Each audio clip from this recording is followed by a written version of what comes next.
Let's talk about friendship. What is it? Why do we still do it? Is having friends a far-right plot to bring about fascism in America? Maybe. Who's to say? To me, friendship has always been about having a mutually respectful relationship with another person, usually based on some common trait or interest, although different people get different things out of that relationship.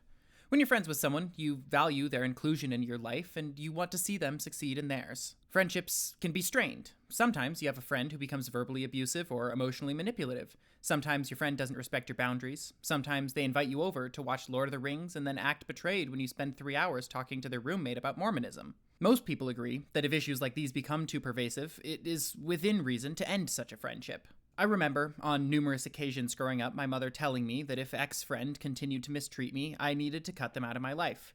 Something I found incredibly difficult, but ultimately necessary. It's hard to cut off a friend who treats you like shit, but it's an important thing to learn. Even harder is cutting off a friend who treats others like shit. If it's hard to stand up for yourself, it's often harder to stand up for someone else, particularly when you're the only one willing to do it. Nonetheless, we consider such acts admirable. The strength to stand up for others' well-being above your own feelings is a challenging ability to master, but a pretty damn important one if you ask me. I'll be honest, I don't know if that's what was running through the head of the protagonist of our story today, but it hardly really matters. What I care about is how we apply his choices to our lives. On September 10th, 2023, right-wing podcaster Chase Geyser posted the following tweet, in which he showed a screenshot of his best friend's breakup text. The interaction is surprisingly sterile, but his former friend outlines the reasons for ending the friendship as being uncomfortable with the people Chase has decided to associate with, and that the views he expresses online do not align with the kind of person that he sees himself as. Throughout all of this, he emphasizes that he still cares about his former friend and that he holds respect for him despite the concerns he's outlined. Chase is understandably distraught about this, and unlike a few people, I don't really have a problem with him posting the interaction online anonymously. It's not something that I would do, but all things considered, I don't really think it's the end of the world. The comments are mostly full of people expressing their sorrow for Chase in losing his friend, which makes sense, I'd wager. Though there are a few gems in here, such as, if he unfriends you because of political difference, he was never a true friend, to which Chase responds, I think you're right. That's what's bothering me the most. Put a pin in that one. In addition, we see him agreeing with the claim that any belief system that leads to you cutting off the people you love is bad, which is a claim that sounds really nice on the surface until you think about it for more than 5 seconds. Rather than respond to that, I'll just let you fill in the blanks on the myriad beliefs it'd be reasonable to cut off a friend over. So let's examine this conundrum, shall we?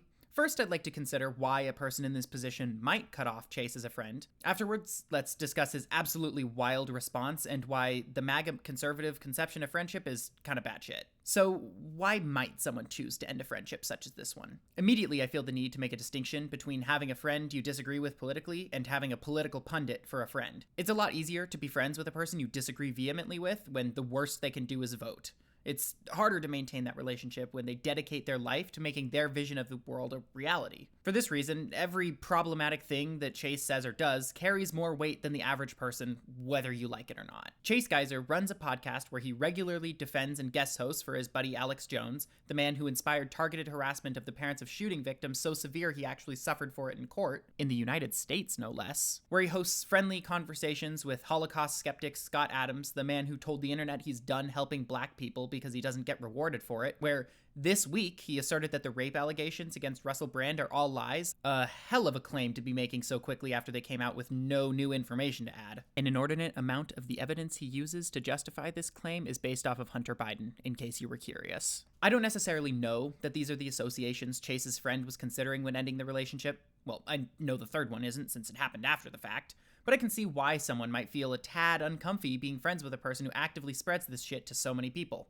Note to self, look up how many viewers this podcast has before posting the video. I'd barely heard of Chase Geyser before this mini controversy, so I decided to listen to him speak a bit, since often people are a bit dumber on Twitter than when you actually sit down with them for a conversation, and it was an extremely mind-numbing experience. He's one of those people who seems to basically have no shame in the bonkers connections he draws and the bullshit supplements he hawks. For me, I know that I'd start to find it difficult to respect the intelligence of a friend who sincerely believes that Alex Jones predicted 9/11 or that Amish kids are autism-free because they don't vaccinate. Like, we're not just talking talking about differences in policy positions, this guy does not appear to sincerely believe in empiricism, but maybe that's its own can of worms. Regardless, if I may purport to be a mind reader for a moment here, it seems to me that Chase Geyser's friend felt that his companion was causing measurable harm to the world and was uncomfortable validating that harm. In any personal scenario, we'd view this act as admirable, standing up for what you think is right even though it makes things more difficult for you.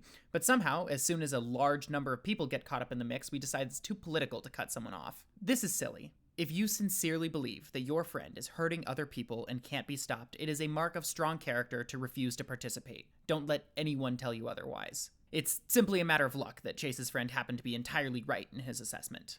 But what does all this say about Republican friendships in general? Maybe this was a product of growing up in a conservative city, but I distinctly remember the numerous times that I was expected to hold my tongue during a Republican's racist rant or derogatory comments because it'd be stirring the pot.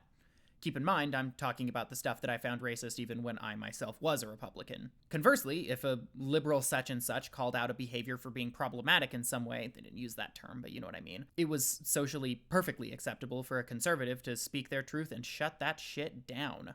At least where I'm from, being conservative is basically a free force field from being challenged, lest you hurt the poor army larpers' feelings. I've felt often that many of my past friendships with MAGA types were characterized as deeply condescending, where they simply allowed me to talk to them despite the fact that I'm really just an idiot agent of the deep state plot to destroy America and eradicate straight people. I'm only half exaggerating there. A behavior that I've tried pretty hard as a sociologist not to reciprocate. It seems to me that Chase Geyser has pretty much adopted this behavior posting? That can't be right. Tim Young proudly telling the world that Chase's friend was too mentally weak to accept differing opinions. It is here that I must take the pin out of that comment from earlier. Chase, buddy, you'll act all sad that your friend must never have been a true friend in the first place, and then you will immediately turn around and tell us, well, obviously he was a fucking idiot to begin with. This has the same energy of a dude sliding into a girl's DMs than saying, whatever, you're too ugly for me anyway, bitch, when she says she isn't interested.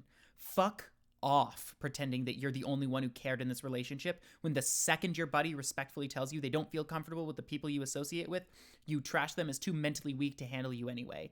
People like this aren't looking for friends. They're looking for people who will validate their bullshit. Someone will say, don't worry, champ. You're valid for going on the internet to tell your followers January 6th should have gone all the way. It's okay. What you've chosen to do with your life is okay. It's not friendship. It's just enabling. Well, I hope you found that interesting enough. If you so desire, feel free to voice your thoughts, whatever they may be, in the comments. Otherwise, liking, subscribing, and all that business is appreciated and quite encouraging, quite enabling, if I do say so myself. If not, thanks for watching to the end, and I will see you in the next one, assuming that ever happens.